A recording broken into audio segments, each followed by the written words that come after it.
भारत सरकार के ओर से नवे गुरु तेज बहादुर जी के प्रकाश पर्व के उपलक्ष्य में आने वाले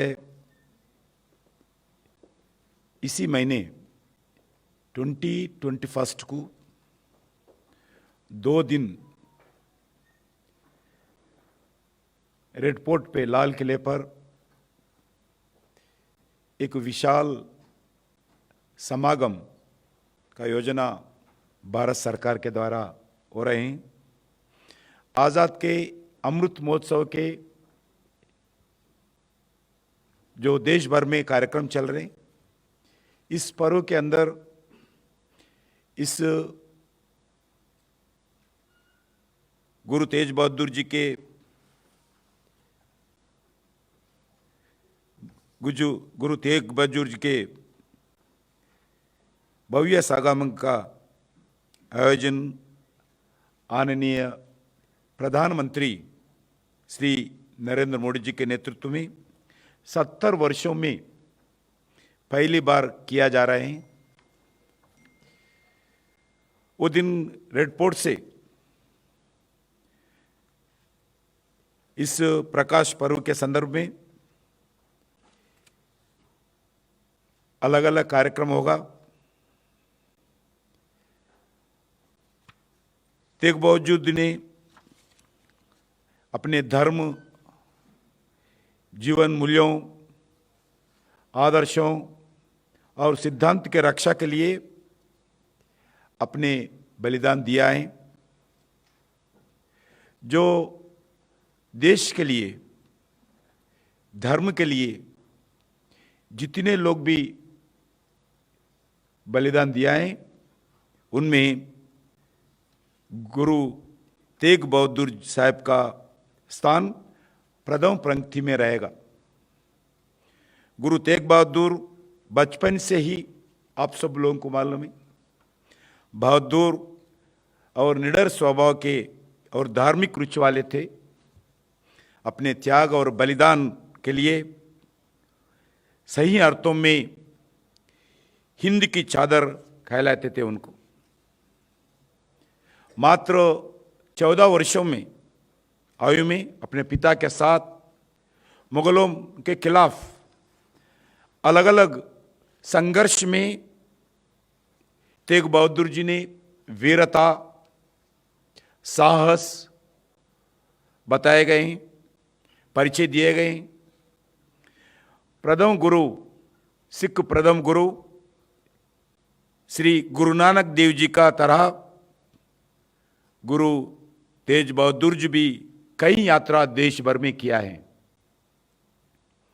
हम सब जानते हैं, मुगलों ने गुरु तेज बहादुर जी का डराने के लिए,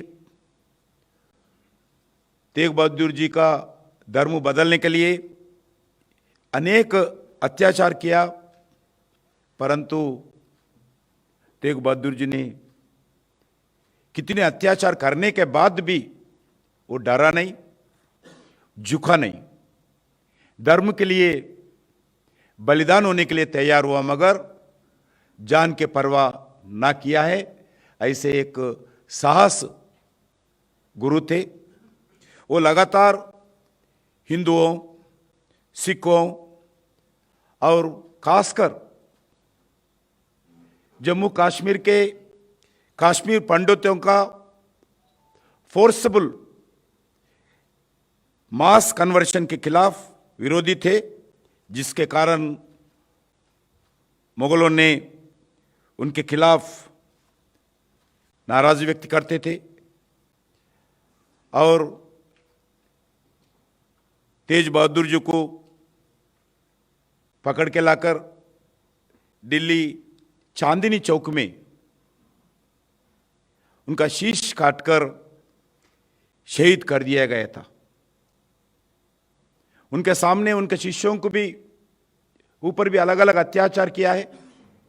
देखो, आप धर्म बदलो, ना तो आपको भी ऐसी हम अत्याचार करेंगे, मगर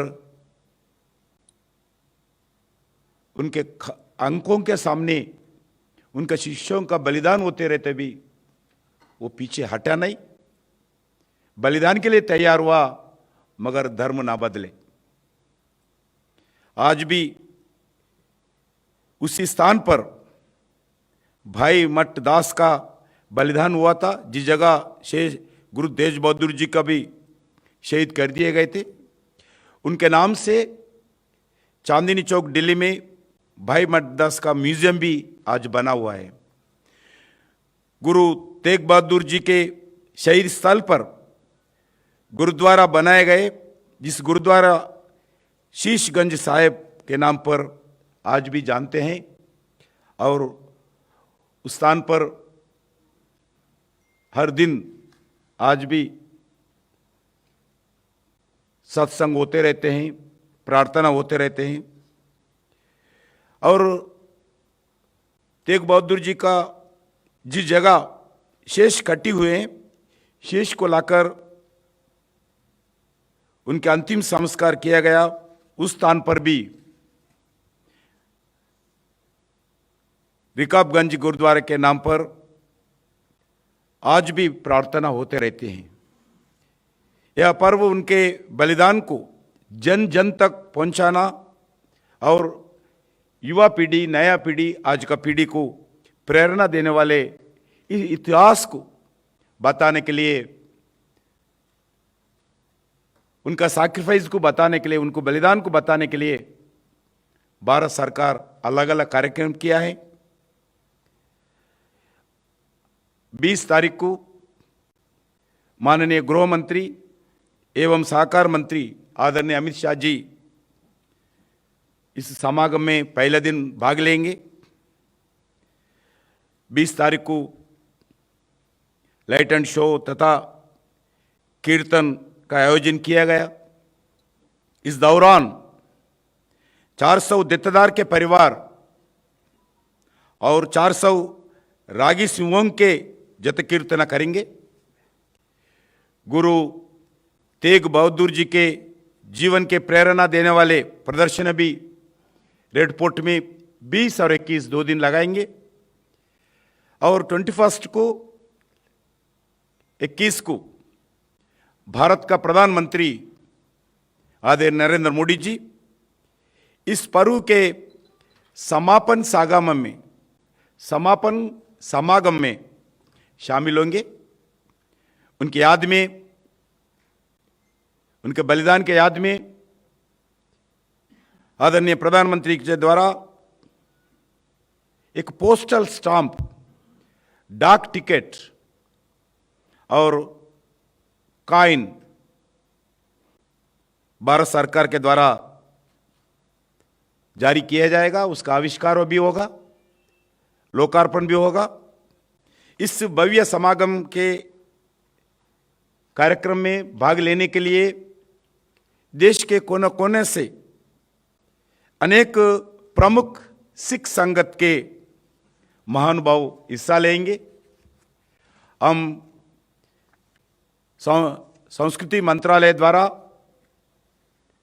हम प्रयास कर रहे सब लोगों को इन्विटेशन पहुंचाने के लिए। हम आप लोगों के द्वारा भी सभी प्रमुख हमारे सिख संगत के महानुभावों को आह्वान करता हूं इस भव्य कार्यक्रम में भाग लेने के लिए। अलग अलग राज्यों से हम कुछ चीफ मिनिस्टर्स, जिस स्टेट में एक कमेटी गठित किया गया था आदरणीय प्रधानमंत्री जी के नेतृत्व में, उसमें हाई लेवल कमेटी, उसमें 11 मुख्यमंत्री भी शामिल थे।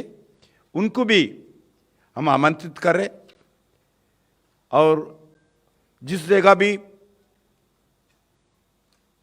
जो गुरुद्वारा हैं, प्रमुख गुरुद्वारा, सभी गुरुद्वारा के प्रबंधक कमेटियों को, उनके कार्यकारिणी सदस्यों को मैं आप लोगों के द्वारा आमंत्रित करता हूं। पहली बार भारत सरकार ने इसी कार्यक्रम को 60-70 वर्ष में कभी भी नहीं हुआ। इस बार आदरणीय प्रधानमंत्री मोदी जी के आदेश पर इस कार्यक्रम आजाद का अमृत महोत्सव के दृष्टिकोण से इस योजना किया गया और देश में प्रमुख जितेदार और सिख नेताओं भी इस कार्यक्रम में भाग लेना चाहिए। भाग लेने के लिए हम प्रयास कर रहे। इस समागम को भव्य और इतिहास बनाने के लिए हम प्रयास कर रहे।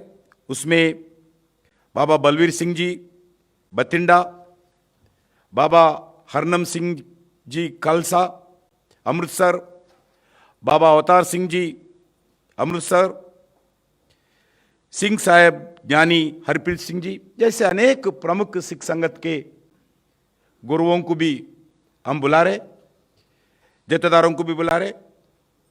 आज मैंने आपसे प्रधानमंत्री जी के और भारत सरकार की ओर से मैं सभी लोगों को अनुरोध करता हूं, इस कार्यक्रम में व्यक्तिगत इसमें भाग लेना चाहिए। जो चीज़ मुझे जोड़नी है वो ये है कि शब्द कीर्तन का भी एक महत्वपूर्ण कार्यक्रम इस 20 और 21 अप्रैल के दिन दोनों दिनों में होने वाला है। शब्द कीर्तन वो माध्यम है जिसके कारण आध्यात्मिक चेतना उन्नत की ओर बढ़े, आध्यात्मिक चेतना भी शिखर की ओर जाए, क्योंकि शब्द कीर्तन बहुत बड़ा एक कार्यक्रम रहता था गुरु तेग बहादुर जी के कार्यक्रमों में।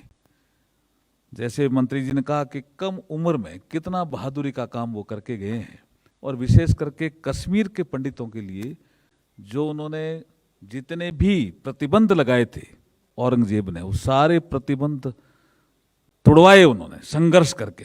कितना बड़ा काम किया जी हिंदू धर्म की रक्षा के लिए, इसलिए वो हिंद की चादर है। मुझे